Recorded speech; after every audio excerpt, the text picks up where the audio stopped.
Guard drawers are housed in the belly boxes, typically behind the long doors on the street side of the trailer.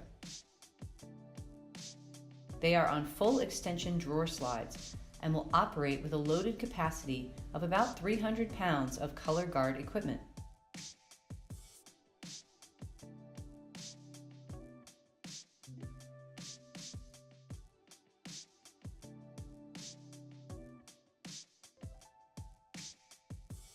To pull the drawer, grasp the handholds with both hands.